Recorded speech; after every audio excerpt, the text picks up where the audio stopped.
gente continua nesse assunto porque isso levanta um questionamento, né? O que nós podemos fazer ao perceber que alguém está com suspeita de embriaguez ao volante e pode colocar em risco, né, a própria vida e a vida de outras pessoas. O registro em vídeo, será que pode ser uma prova para multar alguém? Quem vai explicar para a gente é Alexandre Teixeira, ele é advogado criminalista, ele está conosco pela internet. Doutor, boa noite, bem-vindo aqui ao Cidade Alerta Alagoas. Esse exemplo aí, não é? A gente já informou, por exemplo, que a polícia está em busca dele, porque deu para ver a placa, a gente borrou aqui, mas a polícia sabe, né, a placa e pode identificar esse motorista, esse condutor. O vídeo por si só pode servir de prova ou é necessário fazer um exame exatamente mais conhecido como o bafômetro para comprovar que aquele motorista realmente, de fato, estava dirigindo sob efeito de álcool? Boa noite. Boa noite, Edson. Boa noite a todos que nos assistem. A priori, aí, né, o que aconteceu de fato, claro que vai ser verificada a situação com todo o procedimento legal, mas indícios aí de uma ocorrência de um crime, né? O Código de Trânsito Brasileiro, ele traz algumas condutas que tipificam aí um crime. Nesse caso, o crime conhecido como embriaguez ao volante, né, que é a conduta de conduzir o veículo automotor com uma alteração aí psicomotora em razão de ingerir álcool, por exemplo, isso aí configura um crime tipificado no Código de Trânsito Brasileiro. E sim, o vídeo ele pode servir como prova, tanto o vídeo como as testemunhas, como nesse caso aí a própria pessoa que filmou e que presenciou essa situação ali no momento em que ocorreu o fato, ela pode sim servir como testemunha nesse caso e juntar todas essas provas para apurar esse fato aí e aí, consequentemente, após todo o procedimento, chegar a penalizar esse condutor que estava aí embriagado, né, conduzindo esse veículo embriagado. Em algumas situações, né, a gente até já falou sobre isso, por exemplo, qualquer pessoa pode dar voz de prisão a outra. Nesse caso, pode acontecer, a pessoa que está filmando poderia, mesmo não sendo uma autoridade policial, poderia dar essa voz de prisão ou não? Sim, se a pessoa está numa situação onde está ocorrendo um crime, pode sim dar voz de prisão. No entanto, para evitar alguma situação, é mais aconselhável que a pessoa ela chame e comunique às autoridades, né? A polícia, chame a polícia para que venha aí fazer todo o procedimento legal. Mas o cidadão, ele pode sim dar voz de prisão se verificar uma ocorrência de crime. Até porque a gente não sabe se essa outra pessoa está, por exemplo, armada, né? E pode reagir também de uma forma mais agressiva, colocando em risco a própria pessoa, né, que está ali presenciando essa situação, né?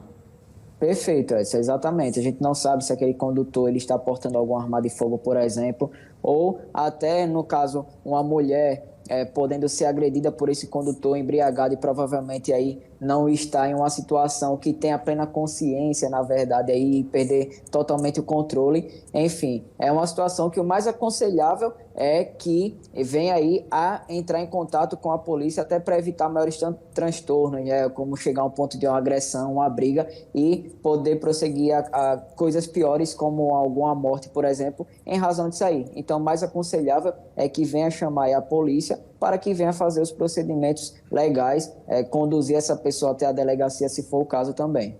E pessoas, por exemplo, que cometem algum tipo de crime, né, ao volante, porque é crime, né, é um crime, né, doutor?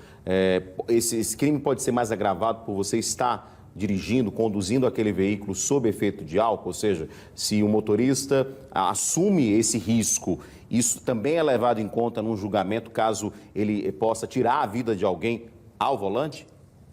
Isso, o CTB, o Código de Trânsito Brasileiro, ele traz essa causa aí, em algumas situações, a causa de aumento de pena, e em outra situação, como por exemplo, no homicídio culposo, né, quando ele está ali conduzindo o veículo automotor, se ele comete esse homicídio e estava sob a influência de álcool, ou seja, dirigindo embriagado, essa pena dele com certeza vai ter um aumento. Isso aí sim é algo que é considerado, e o próprio Código de Trânsito Brasileiro, no caso, no artigo 302, quando ele fala lá de homicídio culposo, ele traz uma pena diferenciada em situações em que o condutor estiver dirigindo embriagado sob efeito de bebida aí alcoólica, como por exemplo cerveja. Muita gente acha que tomar uma cervejinha no final de semana e sair para dirigir, isso aí não vai dar em nada. Mas sim, isso aí pode colocar em risco tanto a sua vida como a de outras pessoas, e a pena ela venha a ser aplicada caso a sua conduta aí como na situação, possa aí cometer o homicídio culposo contra outra pessoa, e o simples fato de dirigir embriagado também configura crime.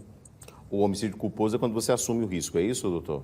O homicídio culposo é quando você não tem a intenção de praticar, de matar. Quando você assume o risco, isso é o que a gente chama de dolo eventual, e a conduta ela se torna dolosa. Mas o CTB ele traz um homicídio culposo, no caso de dirigir aí veículo automotor, se o acidente, se esse homicídio ocorrer numa questão de direção de veículo automotor, entende-se que a conduta é culposa, ou seja, que a pessoa não tem a intenção de praticar aquele fato. Se a pessoa tem a intenção, isso aí é uma conduta dolosa, mas não se aplica aqui a situações em veículo automotor de acordo com o Código de Trânsito Brasileiro. Perfeito, doutor. E é importante a gente reforçar isso, que a gente, hoje, né, a gente é vigiado 24 horas. Então, assim, não é preciso ter uma autoridade policial, como foi esse exemplo que a gente deu, para você ser flagrado cometendo algo errado, que, como o fato, né, visivelmente, aquele condutor não tinha condições de dirigir. Se ele tinha bebido, se ele não tinha bebido, realmente não tem como afirmar, porque para isso a gente precisaria ter o teste, né? Mas, visivelmente, ele não tinha condições de estar ao volante. Se ele tem algum problema de saúde, etc., né? Mas assim, em frente a um bar, né?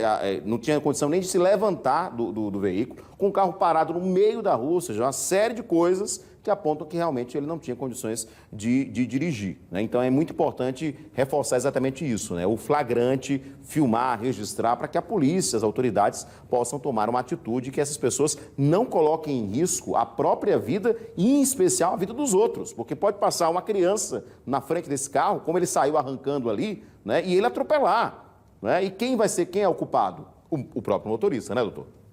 Perfeito, né? O próprio Código de Trânsito Brasileiro, ele traz lá, ele dispõe que a prova testemunhal, o vídeo, ele pode sim ser utilizado para apurar essa conduta. Então é importante que as pessoas filmem, né? Inclusive as testemunhas que presenciaram ali todo o fato podem atestar se ele apresentava algum cheiro assim de bebida de álcool, né, por exemplo, e isso aí pode servir como prova de acordo com o próprio Código de Trânsito Brasileiro. Então, o fato de a pessoa não ter feito o famoso teste do bafômetro não significa que ela está aí imune a uma penalização. Não. Pode sim ser utilizado vídeo, prova testemunhal para apurar essa conduta e posteriormente, né, após todos os procedimentos, inclusive com o direito ao contraditório e à defesa dessa pessoa, vir aí a chegar a uma penalização dessa conduta.